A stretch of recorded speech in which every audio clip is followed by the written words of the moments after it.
ওগো খালাম্মা, আপনার ফুরি এত সুন্দর যে সিলেটের কোনো ফুরির সাথে তুলনা করা যায় না।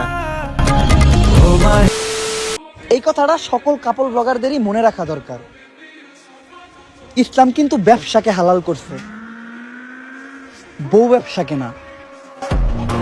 আমাদের বাংলাদেশের কিছু চতুর্থ লিঙ্গের মানুষ আছে যাদেরকে আমরা টিকটকার নামে চিনি। এদের একটি বৈশিষ্ট্য হলো এরা কামাই করতে পারে না, এরা বিয়ে করে বউয়ের কামাই খায়। আরে ভাই, এদেরকে হিজড়া বলো না, কারণ তারাও তো মানুষ। এরা এমন একটা প্রাণী যারা দিনে করে টিকটক আর রাতে করে চুরি, বিয়ে করে বউয়ের কামাই খায় আর দাবি করে আমি ব্যবসায়ী। হ্যাঁ রে বোকাচোদা, তোরাই তো বাংলাদেশের নাম্বার 1 ব্যবসায়ী, যাকে বলে বউ ব্যবসায়ী। আজকে এদের পেছনে জ্বালাবো আগুন, কারণ ভরে দেবো আনলিমিটেড বাগুন। তো বেশি বকবক না করে ভিডিওটি শুরু করা যাক।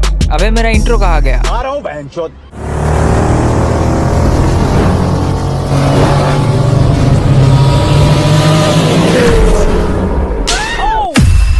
সো হ্যালো ভাই brother, welcome to my channel. তো কেমন আছো তোমরা? আশা করি তোমরা সকলে খুবই ভালো আছো এবং আল্লাহর রহমতে আমিও খুবই ভালো আছি। তো আজকে আমি কথা বলবো এমন একটা প্রাণীকে নিয়ে যার গঠনে ছেলে হলেও আচরণে তালি, পেট ভরা গু আর মাথা পুরাই খালি। সো চলেন এই প্রাণীটাকে একটু দেখে আসা যাক।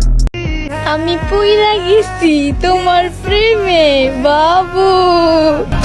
লিংক ভাইরাল কর তাড়াতাড়ি। ব্যবসা খারাপ না, চালিয়ে যাও। আপনার নতুন ব্যবসা নিয়ে সুখী হন। সবাই বলি আমিন। আগে ছিল খালাতো বোন, তারপর দেখাচ্ছে হাত, আবার কিছুদিন পরে দেখবেন বাসর রাত। আসলে বাংলাদেশের ব্যবসার অবস্থা খুবই খারাপ। তাই আপনি যদি অল্প দিনে বড় লোক হতে চান তাহলে এক্ষুনি একটা বিয়ে করে কাপল ব্লগ শুরু করে দেন। জীবনের সব থেকে বড় একটা আক্ষেপ থেকে বেঁচে গেছি। হ্যাঁ, আমি আমার প্রিয় মানুষটাকে পেয়ে গেছি।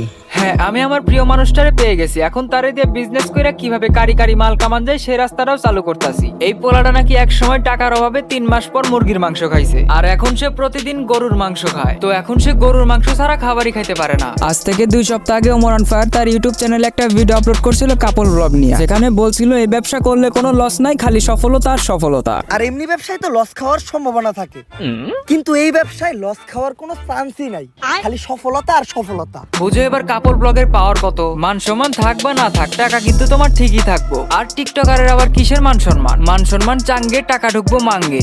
আমাকে লজ্জা শরম নাই, তাই আমরা বউ ইচ্ছা খাই। অনুমতি দিলে আমি তোমাকে জামাই বলে ডাকতাম। জামাই। এই বোকাচোদা, জামাইকে জামাই বলে ডাকতে আবার অনুমতি নেওয়া লাগে?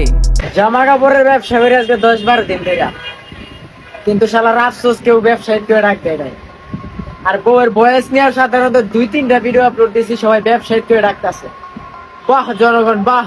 বাহ দুচির ভাই বাহ। জামা কাপড়ের ব্যবসা করে আজকে 10-12 দিন, তাও কেউ ওনাকে ব্যবসায়ী কয়ে ডাক দেয় নাই। এর লেগে তুমি অনলাইনে বউ ব্যবসা শুরু করে দিছো যাতে তোমার সবাই ব্যবসায়িক কয়ে ডাক দেয়। আপনার বুদ্ধি ভালো।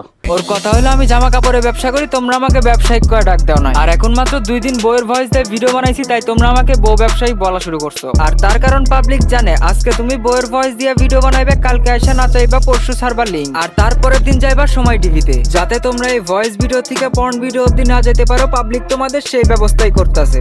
বন্ধু আশিকে তার বউর বয়স নিয়ে 4-5টা ভিডিও বানাইছে, তার জন্য আপনারা তারে বউ ব্যবসায়িক বলতেছেন। সে কিন্তু ক্যামেরার সামনে তার বউর ফেসটা আনে নাই, তারপরে তার আপনারা উল্টাপাল্টা অনেক কিছু বলতেছেন। যাক, আমার এই বিষয় নিয়ে কোনো মাথা ব্যথা নাই, আপনাদের যা ইচ্ছে তাই বলেন। কিন্তু আমার কথা হলো, এখন যে সমালোচনাটা করতেছেন কাপল ব্লগ নিয়ে, এই সমালোচনাটা যদি আর আগে করতেন, এরকম রোস্ট যদি করতেন আর আগে সবাই নিয়ে, তাহলে আর কাপল ব্লগারদের জন্ম হয় না। এই বোকাচোদা, টিকটক করতে করতে তো মাথার গিলো পাছাই নিয়ে আইসা পড়ছা। রোস্টাররা তো শুরু থেকে কাপল ব্লগারদের রোস্ট করে আসতেছে। এখন তোর বন্ধু আশিক নাকি ভালোই বোকাচোদায় তো বিয়ে করলো মাত্র 2 দিন হইলো, আর 2 দিন হলে কাপল ব্লগ শুরু করছে। আর রোস্টাররা তো শুরু থেকে কাপল ব্লগারদের রোস্ট করে আসতেছে, শালা বোকাচোদা। তো আজকে একে নিয়ে আর বেশি কিছু বললাম না। ভিডিওটা ভালো লাগলে লাইক করে দিবেন, চ্যানেল নতুন হয়ে থাকলে সাবস্ক্রাইব করে দিবেন। আজকের মতো বিদায় নিচ্ছি, দেখা হবে নেক্সট কোনো ভিডিওতে। তো সবাই সেই পর্যন্ত ভালো থাকবেন, সুস্থ থাকবেন, আল্লাহ হাফেজ।